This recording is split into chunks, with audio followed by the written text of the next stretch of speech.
আসসালামু আলাইকুম ওয়া রাহমাতুল্লাহি ওয়া বারাকাতুহু। আলহামদুলিল্লাহি ওয়াহদা ওয়া সলাতু ওয়াস সালামু আলা মান লা নাবিয়্যা বা'দা আম্মা বা'দ। আলহামদুলিল্লাহ, আজকে আমরা যে ক্লাসটি শুরু করতে যাচ্ছি এই ক্লাসটি হচ্ছে নাহু।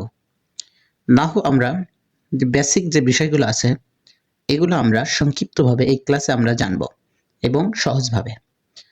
তো শুরু করা যাক আজকের ক্লাস। চলুন আজকের ক্লাস শুরু করা যাক। নাহুর প্রথমেই আলোচনাটা যেটা আসবে সেটা হচ্ছে লাফজ। তো আমরা প্রথম লাফজ নিয়ে আজকে আলোচনা করব। তো এই ক্লাসটি অবশ্যই মনোযোগ দিয়ে আপনারা দেখবেন, তাহলে নাহু পড়তে এবং বুঝতে অসুবিধা হবে না ইনশাআল্লাহ। লাফজ, লাফজ কাকে বলে? মানুষের মুখ থেকে যে কথা নির্গত হয় তাকে লাফজ বলে। লাফজ দুই প্রকার, মুহমাল, মাওজু।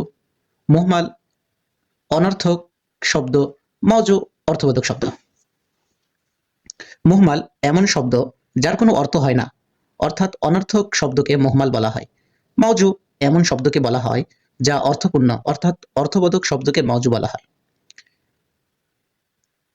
লফজুন মাওজু, অর্থবোধক শব্দ দুই প্রকার, মুফরদ, মুরাক্কাব।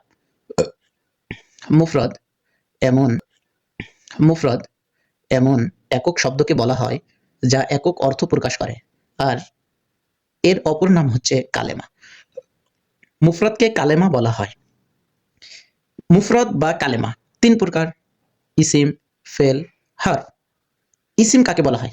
ইসিম এমন কালেমাকে বলা হয় যা নিজেই নিজের অর্থ প্রকাশ করতে পারে এবং উহা থেকে তিন কালের কোনো কাল বোঝা যাবে না, অর্থাৎ তার ভিতরে কোনো কাল থাকবে না, যেমন রজুলুন একজন ব্যক্তি।